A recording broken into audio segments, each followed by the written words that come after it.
What's up, fam? Good morning. Saturday, weekend day. Y'all already know, man, we don't work on the weekends, man. I'm out this morning, man. Got to get the oil changed in my wife's truck. And she put in a personal request for me to put the Tater Local Truckers cleaning special on it. So, got to get the truck clean as well, guys. But I figured I'd jump on here real quick, man. I want to just talk to y'all, man, about a few things you should not do when applying for a CDL job or when you're in the process of being hired on in a company, man. So first things first, we've talked about it a couple times, man, is don't fail the drug test, right?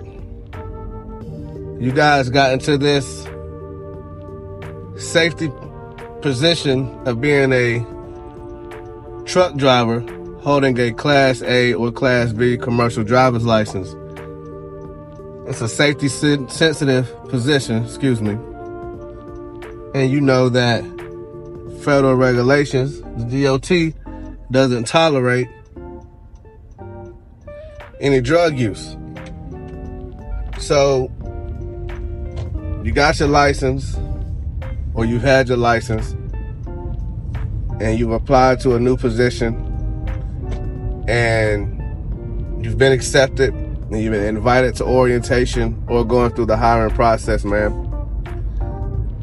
Do not go through the process or orientation knowing that you have a high probability of failing the drug test.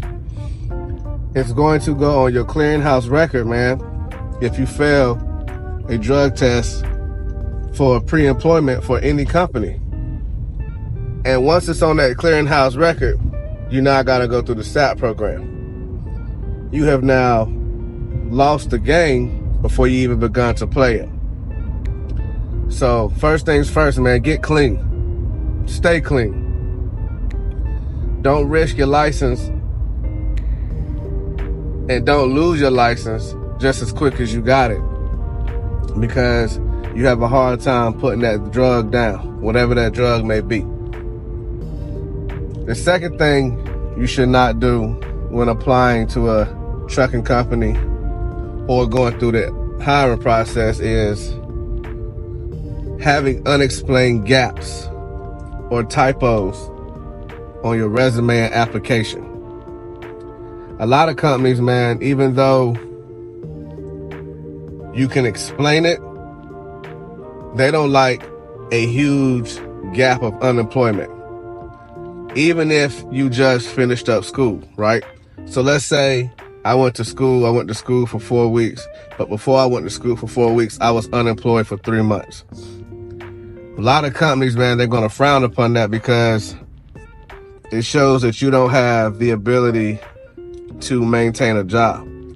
Now, if you can explain being laid off, saying that, you know, the company went through cutbacks or went out of business or something like that, they may give you some leeway on that.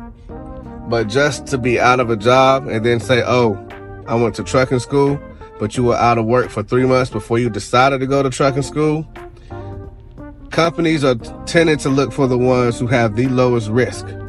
So it ain't just about a good driving record or a clean background, but it's also about reliability and stability. So your ability to maintain employment is very key when it comes to trying to land a new trucking gig. So when you do your resume, obviously, spelling and grammar is important, but also don't have no typos on your resume or on your application. A misspelling in your name, a missed digit on your birthday or your social security number, man, can make all the difference when it comes to them running your driving record or your background check. And these companies are very thorough when it comes to running those things. So if you have typos or grammatical errors of that nature on it, they're going to look at it with a red flag. They're going to think you're trying to hide something and that you're just trying to start a new career and leave your old life and old past behind. So be very mindful of what you put on your resume and what you put on your application. The next thing, man, that you should not do when going through the interview process or applying to a new trucking job, man, is not be aware of what's on your driving record or your DAC report or your clearinghouse report, man. Lack of awareness and lack of knowledge, man, could cause you to waste a lot of your time.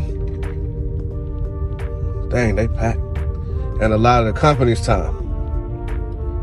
So, for example, man, you may put on there that you didn't have any non-preventable accidents because you didn't hit anybody.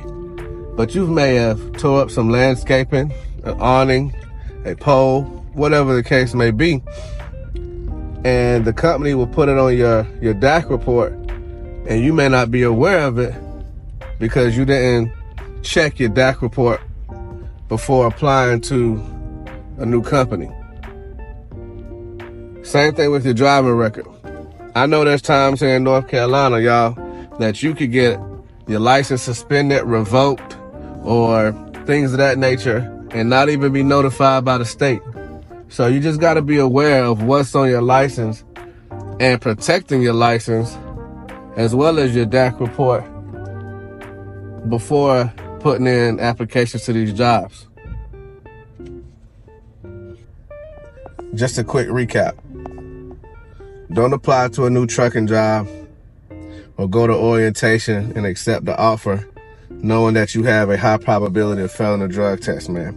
It will go on your clearinghouse record and you will get stranded at orientation because the company will not pay for you to get back if you decide to go OTR, that is. Don't have unexplained unemployment gaps on your resume or typos or grammatical errors or typos on your application or resume. It could cause red flags when going through the criminal background check as well as the driver's license check.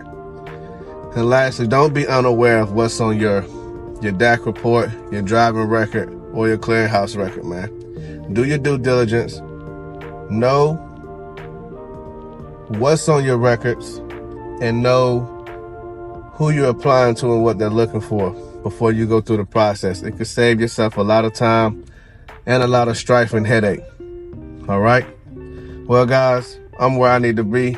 It's time to get my wife's truck taken care of. I'm Taylor, local trucker.